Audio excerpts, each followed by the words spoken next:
Monsieur, connard. Salut à toutes, salut à tous, bienvenue dans La vie du connard en vidéo, je suis Joseph Ali et lundi j'ai pu assister à l'avant-première en présence de l'équipe du film de Kanoun, la loi du sang de Jérémy Guez. Vamonos!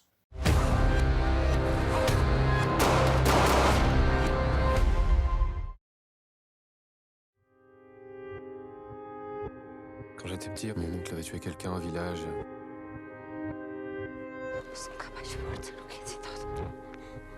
Canon. La famille du mort a le droit de reprendre le sang en tuant n'importe quel homme de la famille. J'étais le seul homme de la famille. Turks kan probleem met Marok en ander liggen. Problemen doet me klus van me spijt. T'as rencontré quelqu'un? Tu l'as rencontré où? C'est la fille du bar. Tu m'as menacé avec une arme et tu veux que j'aille manger un bout avec toi? Elle est comment, cette fille? Elle est pas comme les autres.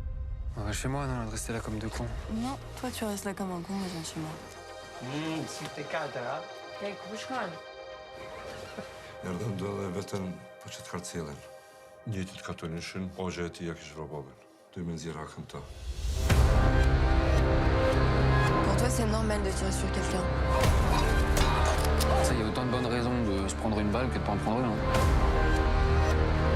Comme ici, quand tu fais quelque chose contre la loi, tu dois payer. Chez nous, c'est pareil.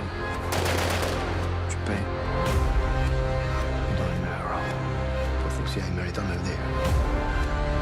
Stushkoin topon. Diarko swoop. Pourquoi tu pars pas? T'es jeune, voyage. Pour aller où? Il y a plein d'endroits où on retrouve pas des gens. Pas dans mon pays.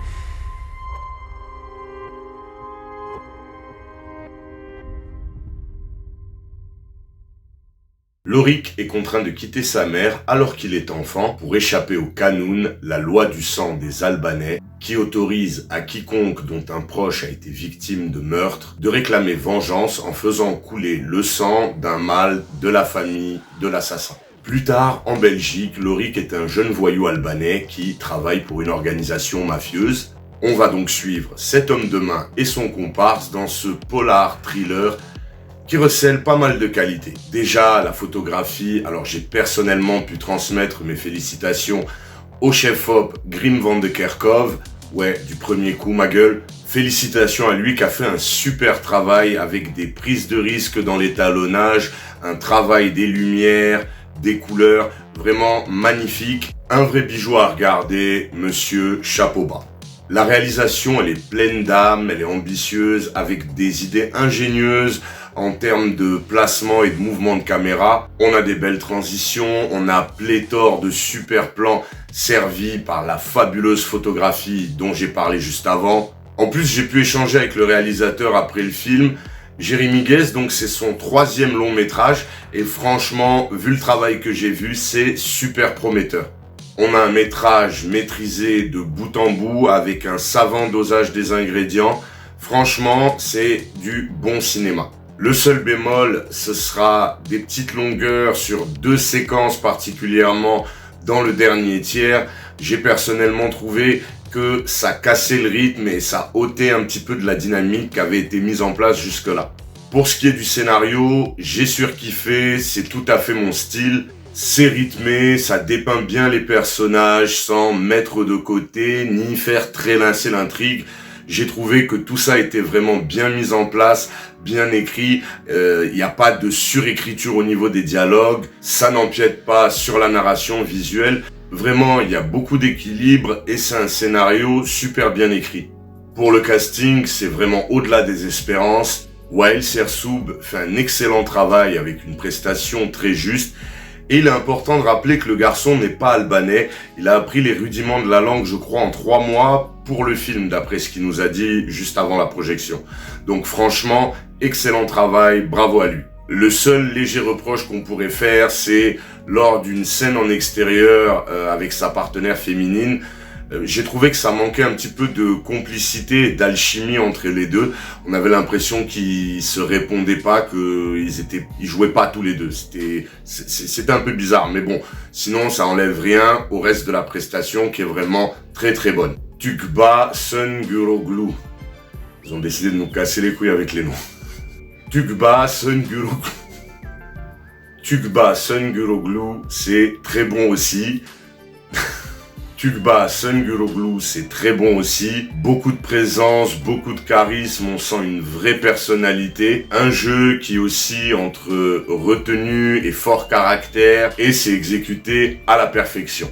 Elle est très prometteuse, donc va falloir s'habituer à prononcer le nom qui est un petit peu compliqué, parce que si elle fait 2-3 fois ce genre de prestation, on va devoir dire souvent son nom.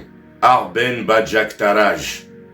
Franchement, rien que pour comment j'ai prononcé les blazes, ça mérite un petit bail sur Tipeee ou Paypal.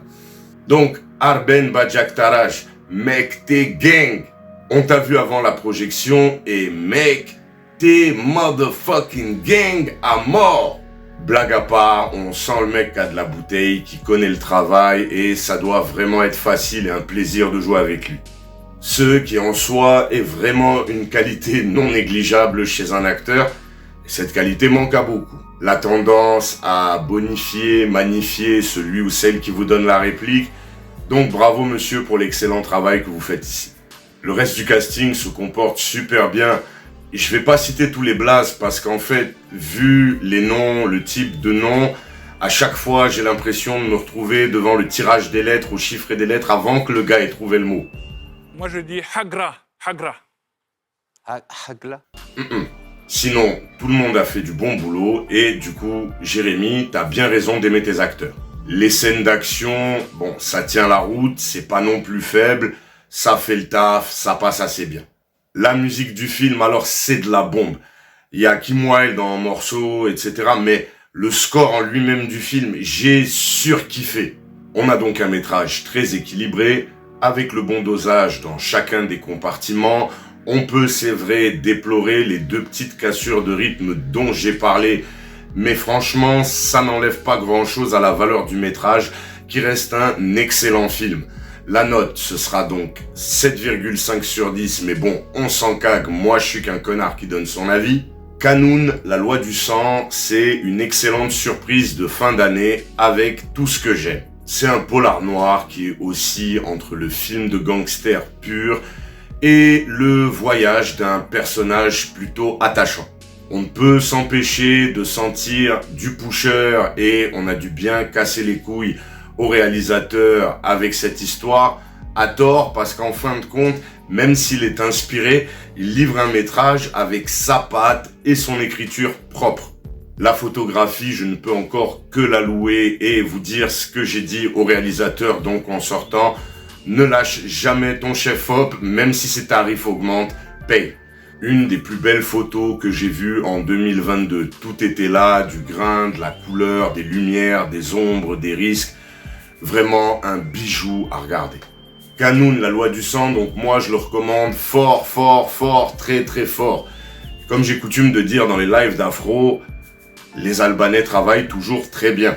Dédicace donc à ceux qui se reconnaîtront. Je suis content que le film, malgré l'axe et l'angle qu'il a pris, ne dépeigne pas cette communauté exclusivement par la stigmatisation et les mauvais côtés. Donc, franchement, allez-y 2 fois, allez-y 3 fois, allez-y fort parce que ça vaut le coup. Voilà, ce sera tout pour cet avis en vidéo. Abonnez-vous pour ne pas manquer les futurs contenus. Mettez des pouces, des commentaires pour faire comprendre à mon ami le YouTube bot qu'il a le droit de m'aimer. Et si vous le pouvez, soutenez votre gars sur Tipeee et sur Paypal. Retrouvez les liens dans la description de cette vidéo. Voilà, je vous dis à très très vite. D'ici là, take care, cheers.